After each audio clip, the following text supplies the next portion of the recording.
Hi, everybody. My name's Andrew Champagne. You are watching a live version, I actually might be on tomorrow, of Democrats live at 5:25. My name is Andrew Champagne. I am the producer and host of this esteemed show.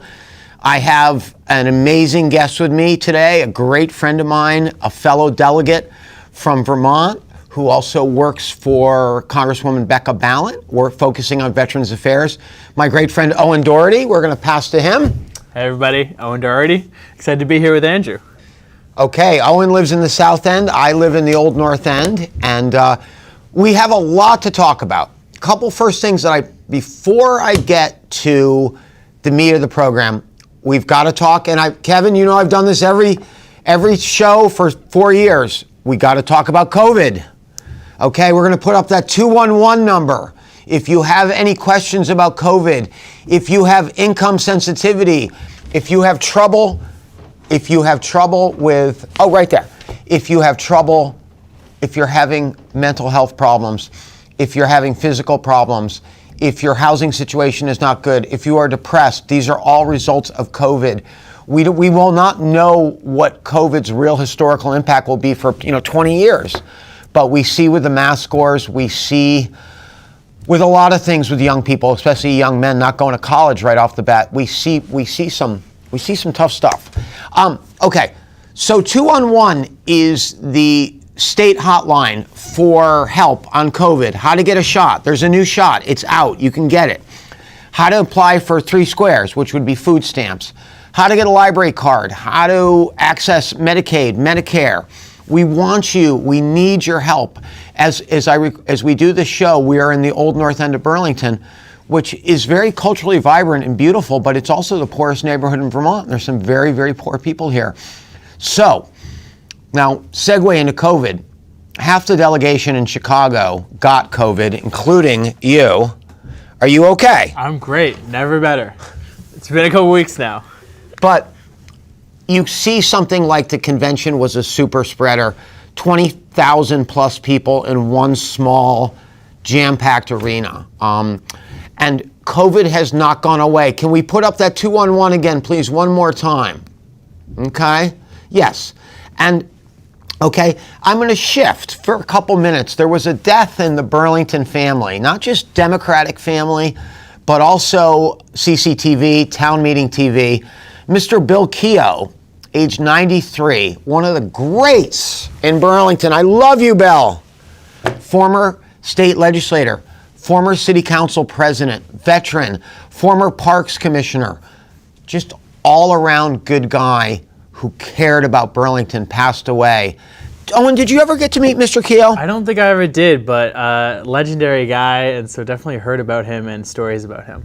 He cared about people. He had a lot to do with CCTV. There's a tribute to him by Megan O'Rourke, who's the director of we're now called Town Meeting TV.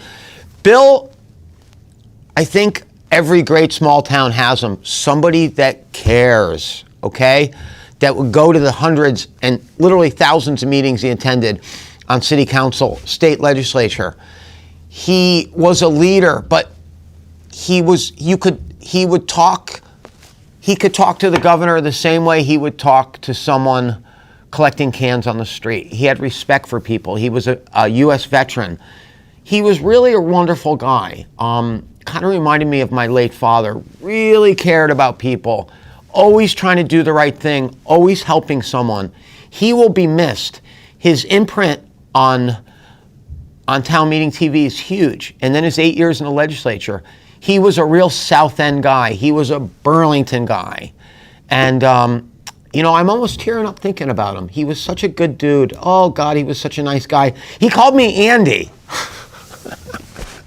He called me friggin' Andy. No one calls me Andy. Mr. Keogh, rest in peace. God bless you. And to you and your family, I appreciate you. Thank you. Thank you for all you've done. Kevin and I were talking, and my engineer and good buddy, and we said, hey, we've got to do something about Bill. Mr. Keogh, thank you. Okay, we've opened with COVID. We've talked about a legend passing.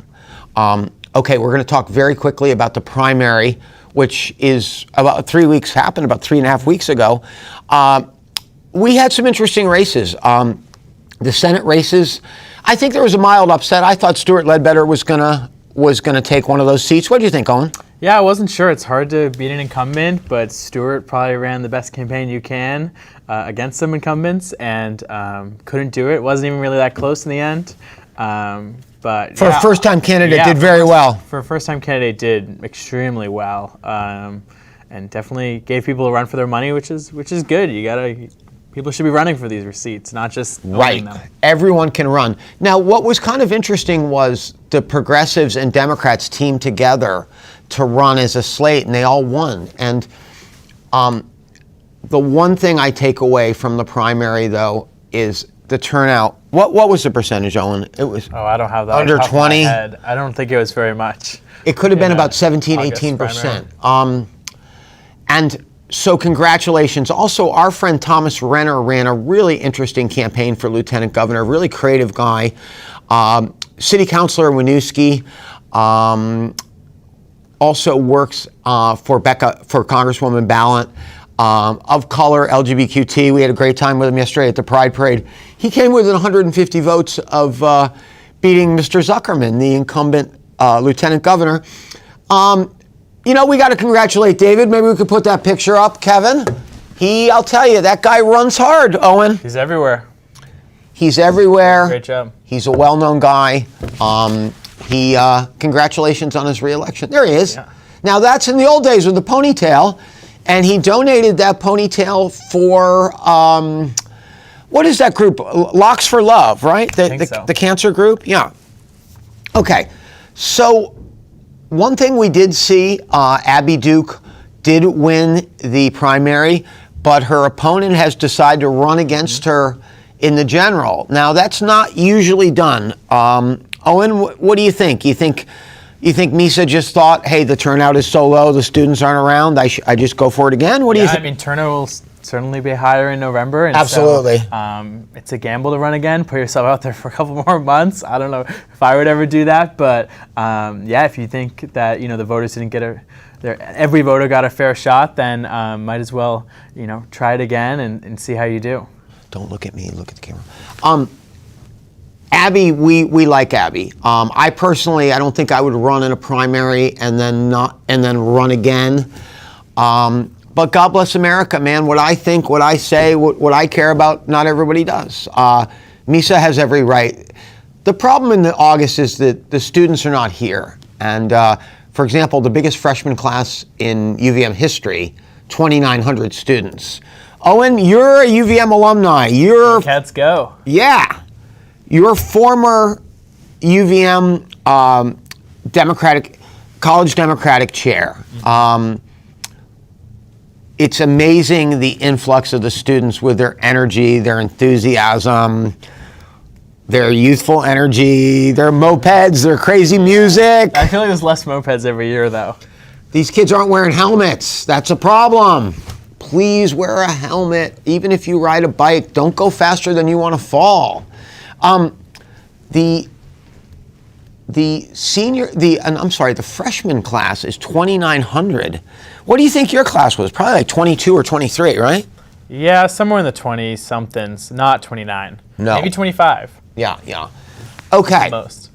So we are going to get to a big part of the presentation. We're going to talk about the next 15 minutes about the Democratic National Convention in Chicago, which we were both lucky enough to be delegates at. We had a fantastic time. The convention is there. Hey, thank you, Kevin. There you go. I'm flashing back to Chicago. I don't know. Do you have any pictures of the convention? If you have them, please put them right up. The convention is 4 nights of Democrats from all 50 states, all the territories, gathering in celebration. It's the biggest pep rally known to man. Oh, yeah. Now, Owen, you're a fortunate cat. You were able to go to the Olympics in Paris. I did not compete. Just watched the Olympics. Didn't compete. And you know what I thought was amazing is the Paralympics. They were able to use the same facilities. That is now just as big as the Olympics. Incredible. Yeah. So you go from the Olympics to the convention. Similar crowds, but as you told me, you thought the convention was more intense. Yeah, I mean, they were both really fun. They were a good time, both of them. I'm a political junkie, so convention was certainly, definitely a lot of fun, although Paris was awesome. Highly recommend checking it out. And going to the Olympics if you ever have the opportunity. With your family? Awesome. Yeah, with my family I went. It was pretty great. So you dusted off your your beret? It was like a week between the convention and Paris, so I got ready to rock Chicago. And then went to Chicago. Norman Mailer once wrote that Chicago is the most American of cities, and I think I believe that. Maybe that in Boston and Philly, right? DC, I mean, it's DC. But DC is international. New York's international. Yeah. Chicago was a great host. Okay, Owen, before we get to this, you've never been on the show before. You're my great friend, and I want to thank you. I've been waiting for years. I called him I saw him on the street today in downtown Burlington, okay? And then I followed up with a please, will you come? Yeah, of course. Tell us a little about yourself. Okay, I can do a little resume for you. You grew up in Quincy, Massachusetts. Your family's been involved in politics, Massachusetts Democratic politics. Tell everybody why you wanted to come up to UVM, Groovy UV. Yeah. Oh, God, why did I want to go to So many reasons. UVM? So many reasons. It's a great academic school. It's great size. It's great community of people that really care about whatever they're passionate about, being involved in it, whether it be politics or whether it be the environment or whatever it might be. It's just kind of a great place to kind of be involved. And obviously, Burlington in Vermont is the best. The town and gown is really amazing. Yeah. And you had a wonderful 4 years here. You also got involved when you were a freshman because you had been a volunteer at the 2016 Democratic National Convention. And I just want to thank all 10,000 plus volunteers in Chicago, and also the thousands and thousands of police, Secret Service, Capitol Police, State Police, Chicago Police. They did a wonderful job. They were very friendly. We support the First Amendment rights. We don't support violent protest of any sort. Chicago was, by all events, I think, very peaceful. Yeah. I missed a day or so of the convention. I know the first day was a little chaotic, but the DNC, sometimes they get a lot of, it's an easy target, it's a punching bag, but boy, are they organized, boy, do they put on a convention. We took over Chicago. We took over the second biggest city in the United States. Yeah. We rocked that town. And I think the same energy that people felt at home watching on TV was the energy that we felt really in the hall. And it was everywhere. It was in the hall and in the hotels and everywhere in Chicago. And it really felt like what I think people saw on TV, which probably isn't always the case. Now, we better thank all our Burlington, thank Chittenden County, because it's going over Chittenden County. Okay, we had some great delegates. We had Owen Doherty, Andrew Champagne, Arshad Hassan, who is a longtime political Democratic activist, been to several conventions. C.D. Madison, longtime Burlington activist at her first convention, did a great job. We also had, why don't you talk about Nikhil a little bit? Nikhil, a former advisor to Senator Sanders. And author of a professor. Great book, and a professor, all around, really smart guy, great guy to be around. Thea Wurzburg was there, from Winooski, who used to work for Senator Welch. She had a great convention. Yeah. Also, let's see. Peter Tremblay. Oh, our great friend, Peter Tremblay, who is the campaign manager for Mike Pichek. Now, let me tell you, Peter delivered a great speech, and boy, he got a lot of votes. He was really fun at the convention. Now, I can say I'm 61 years old. I didn't really go out after the convention, but the young crew, you go out. You went to the House of Blue. Tell us a little about what you guys did at night. You did some great stuff. There's a lot of networking and celebration of different organizations and advocacy groups and all sorts of things. So we went to House of Blues one night. We went to Emerge, which is a national organization that trains Democratic women to run for office. Which has got a great Vermont chapter here. Great Vermont chapter that Elaine Haney runs, and she was our friend from Essex Junction, also a delegate. Yeah, wonderful person. Yeah, and some great reproductive rights events, things like that. It was a great time, and it was great to meet other folks that are involved with politics around the country, working on the same issues that people back in Vermont are. And a little bit of open bar in there too, kid. Yeah, of course, a little sprinkle of that. But you know what?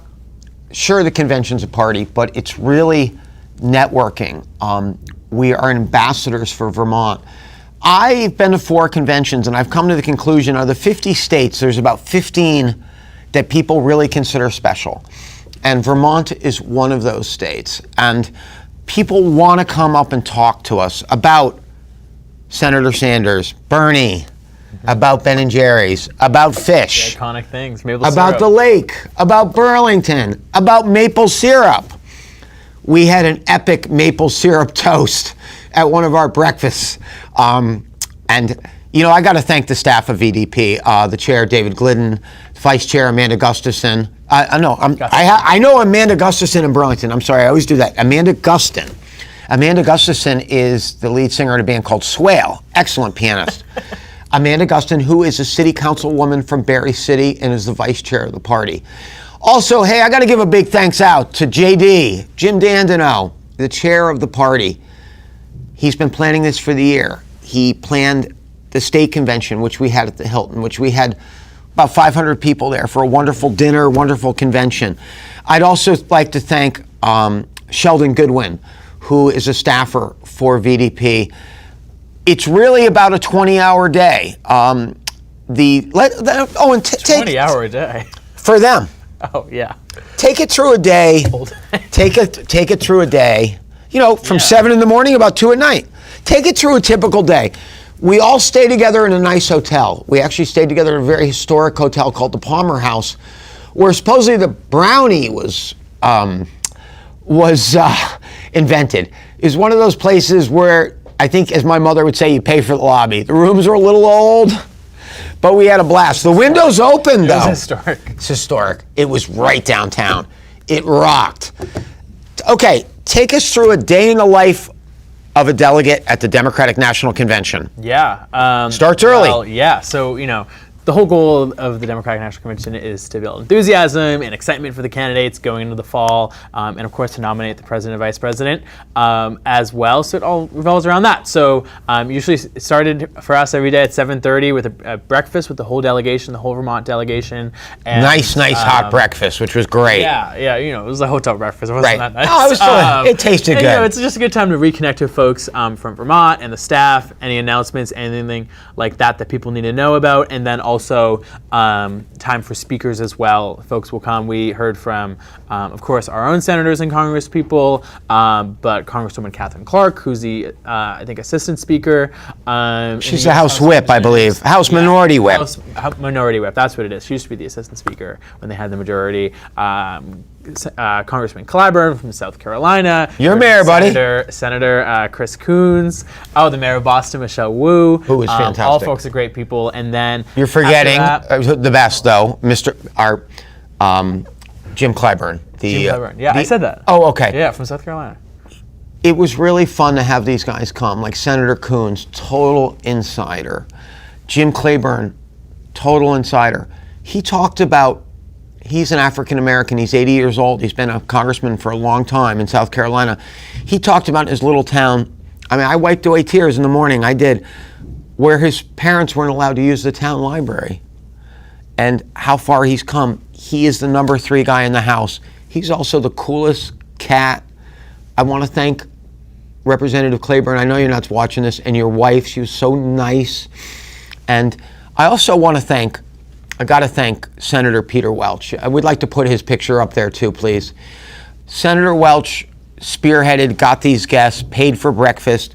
Also, Congresswoman Becca Ballant got some great guests and paid for this breakfast. There's Peter. And I think that looks like it's taking him up here. Don't you think? Inside, or do you think that's Washington? I think it's Washington. Okay. Maybe. Okay.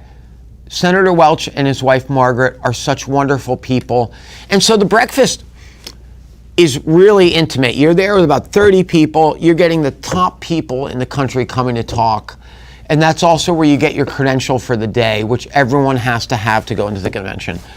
And then after, there's a little free time, and take it from there, please. Yeah, usually, during the day there might have been receptions or there's caucuses and meetings. So okay, let's talk about what a caucus. Okay, what's a caucus? Caucus is like a meeting of people that have a shared identity, maybe, or unions, like veterans, college Democrats, environmental,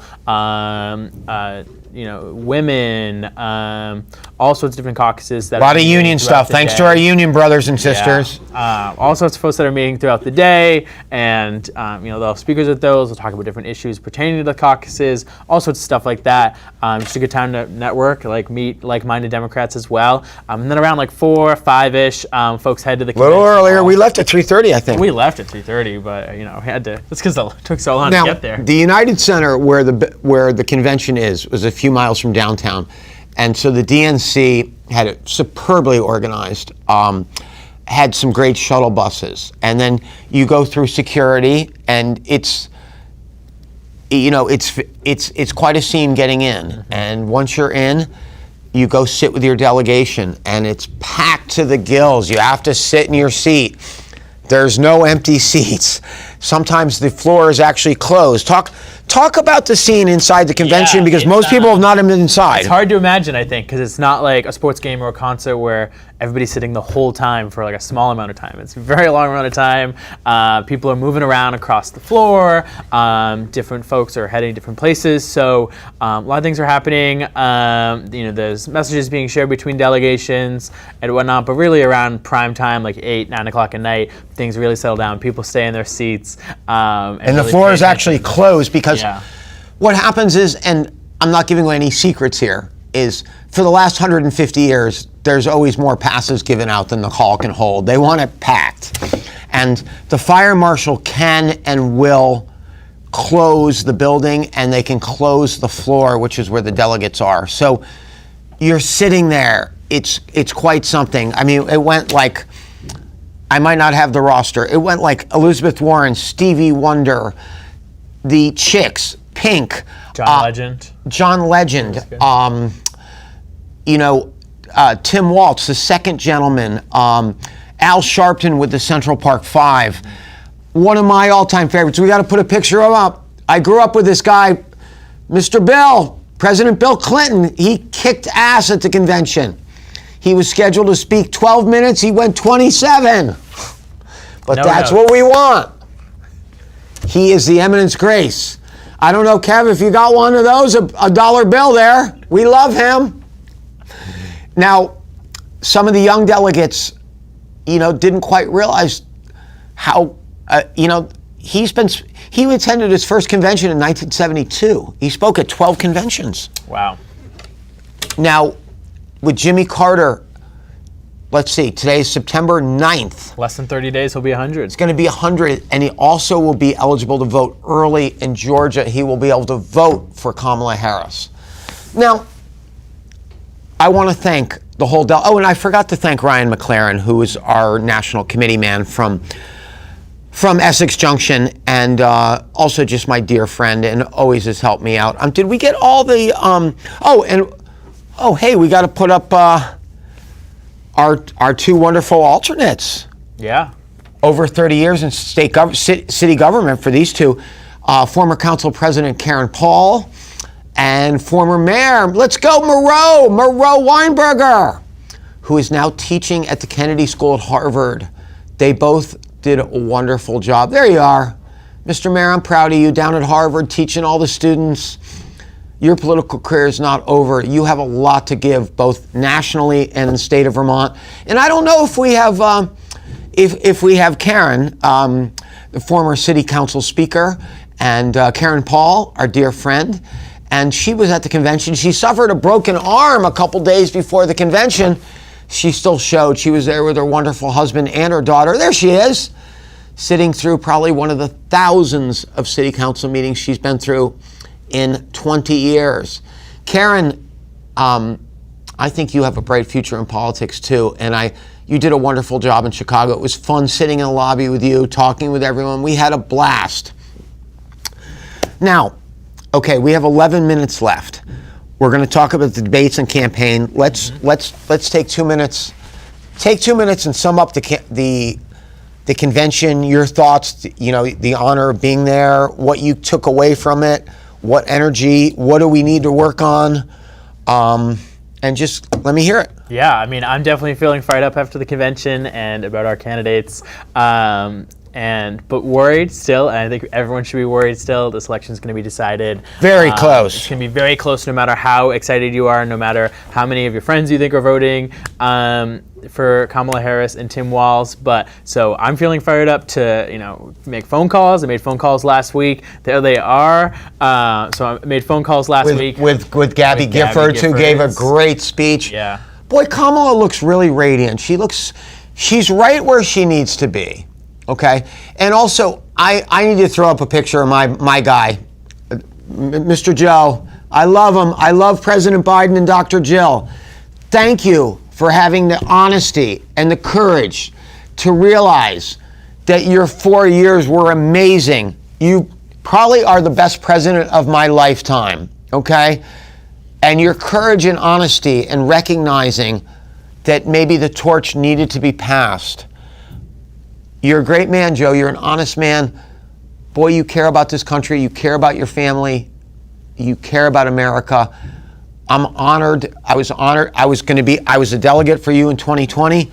I was honored. We were both honored to be delegates with you in 2024. And we better put a picture up of my favorite, Dr. Jill. She was so great at the convention. Who knows what she'll be doing? She could be doing something too. Hopefully a nice retirement. Maybe an ambassador or still teaching. Yeah. Let's talk about Dr. Jill. She's amazing, isn't she? Yeah. She has stuck through with that family, her son dying, with Hunter having some real rough problems. And we all know people that have kind of fallen by the wayside. Thank you, Dr. Jill. Thank you, President Joe. Let's talk about, we have 8 minutes left. Let's talk about the debate. Now, this show is being taped early. It will be shown tomorrow at 5:25, but the debate will be tomorrow night at 9 o'clock. Or is it 8 o'clock or 9 o'clock? I think it's 9 o'clock. On ABC. This is an important debate, man. I know you say, oh, these debates are important. I think Vice President Harris is going to absolutely knock it out of the park. She's been prepping for the last 5 days. She's a prosecutor. She's very used to public speaking. I think Mr. Trump will, as usual, try to bluff his way through it and BS his way through it and try to intimidate her. But the prosecutor versus the felon, you tell me who wins that, Owen? Prosecuted us. Justice. Talk to me about the convention. Not the convention, the debate. It's a big moment. I mean, everybody's going to be tuning in for the first time since the convention, and a lot of people are probably undecided are tuning in, and so I think it's super important. I think that Kamala is a great debater and that she can totally own it. She's been prepping plenty, and so it's going to be an exciting watch. Don't expect there to be any other debate. There might not be. I would like to see one more. I would love to see more, but there hasn't been any agreed to yet, so this might be your only opportunity to see both on the same stage. They say they actually haven't met before. Which I find almost impossible because she was I don't think that's true. I think they met at a state dinner or something. Maybe they met for a handshake.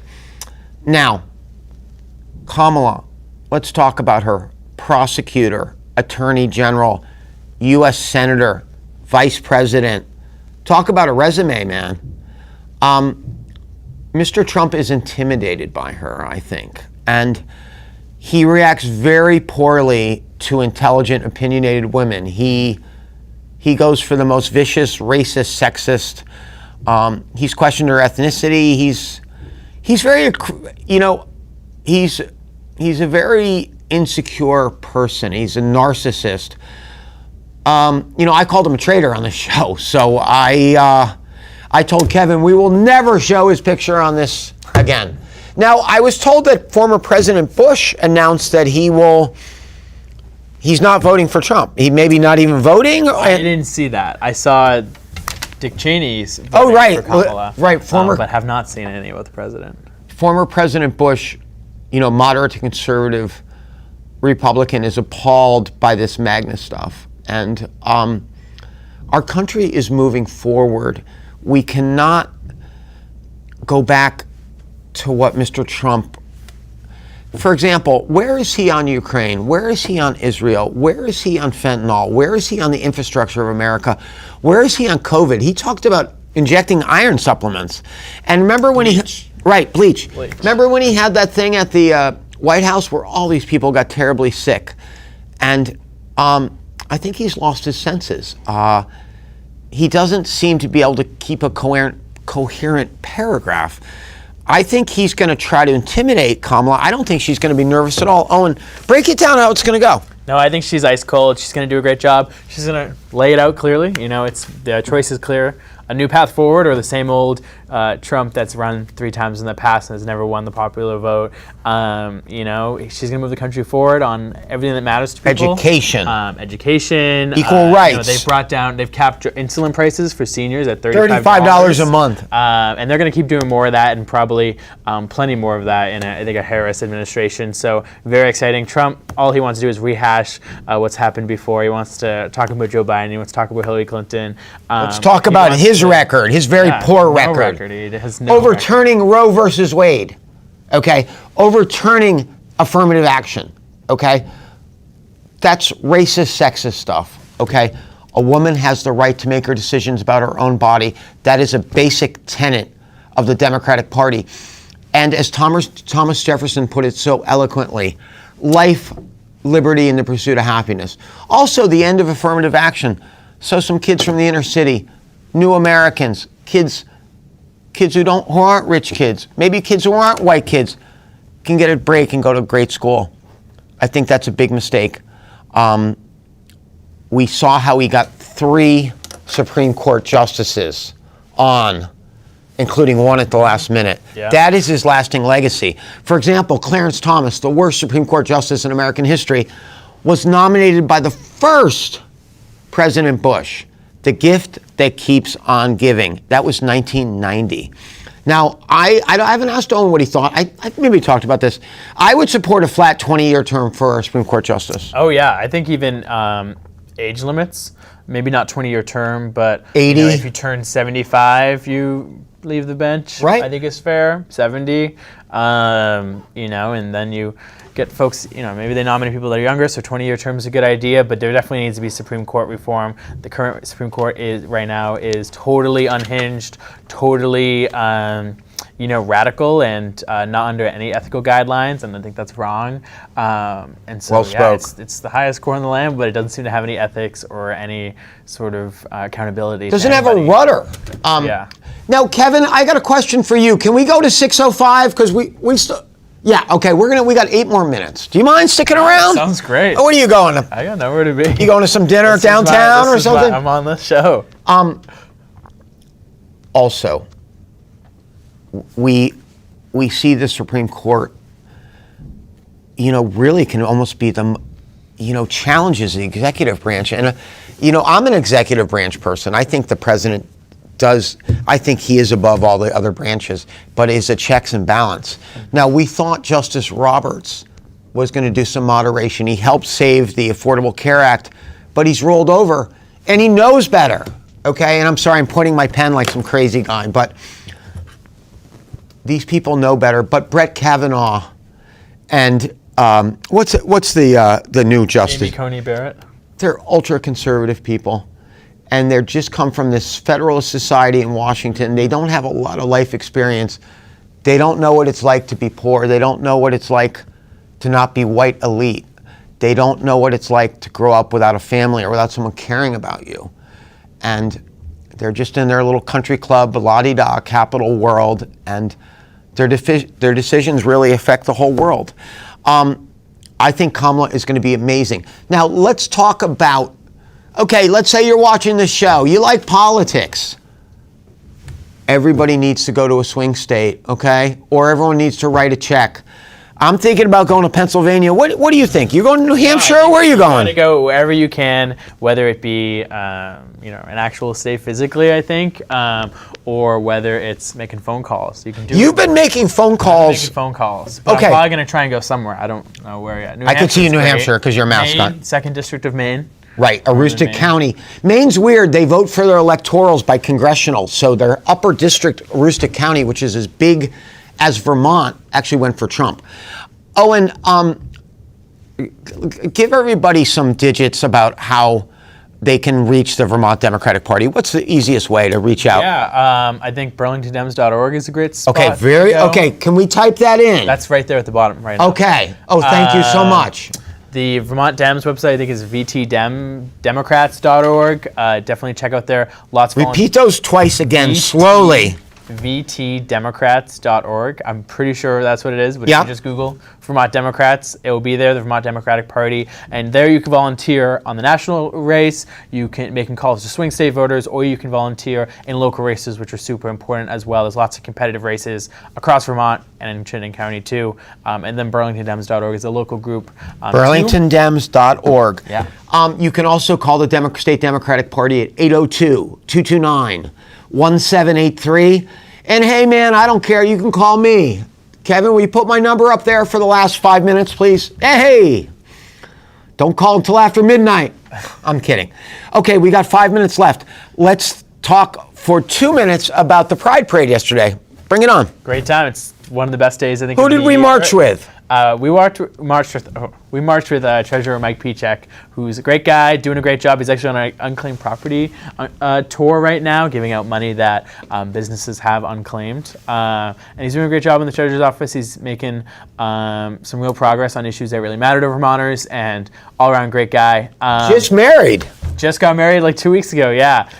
We love exciting. Mike Pichek. He is our pal. I really love the Miss Charity Clark, fantastic Attorney General. Also, David Zuckerman was at the parade. He always comes to events. He always brings people. Oh yeah. Now, I didn't see the governor there. Did you? Didn't see the governor. Boy, he forgets about Burlington. He doesn't want to come to Burlington, so. He campaigns against Burlington. I think the Pride Parade kind of scares him. Phil, I think downtown Burlington scares him. You're a good guy and a nice guy, and I think you care. I need you up here. Let's talk about fentanyl. Let's talk about homelessness. Let's talk about building Burlington a new high school. Let's talk about some housing. Let's talk about more transportation. One thing I noticed traveling America, the infrastructure is old. O'Hare Airport is old. Newark Airport, where I was stuck for way too many hours, is ancient. And, President Biden talked a lot about the infrastructure of America. Okay, we got 3 minutes left. We're going to do a shameless plug for ourselves. I am a 7-term Justice of the Peace, and I'm running for my 8th term. I am running on a slate with Owen Doherty and also our wonderful friend Ryan Nick. I actually will be voting for all 15 Okay, you can vote Justice of the Peace. 15 are elected, about 30 to 35 run, and all 8 wards in Burlington vote for them. Owen is running for his first term.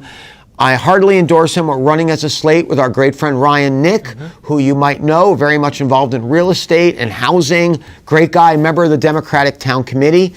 But I have done 250 plus weddings. I also just registered at Pride Parade, my 1,850th voter. Owen's registered a lot of voters. Owen does a lot of community outreach. He works on veteran issues for Congresswoman Becca Ballant.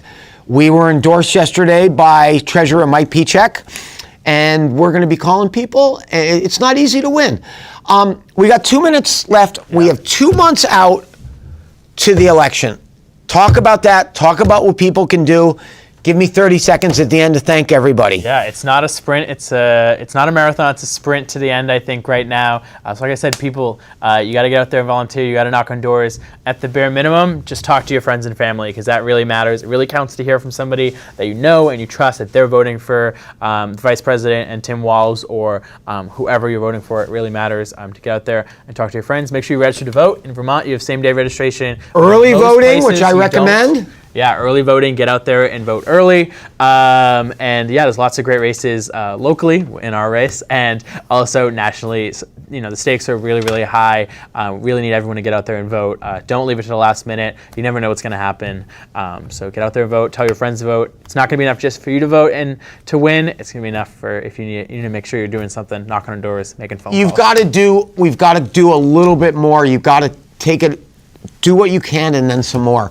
I have 1 minute. I'd like to thank Owen Doherty for coming on. Will you come on again? Of course. Okay.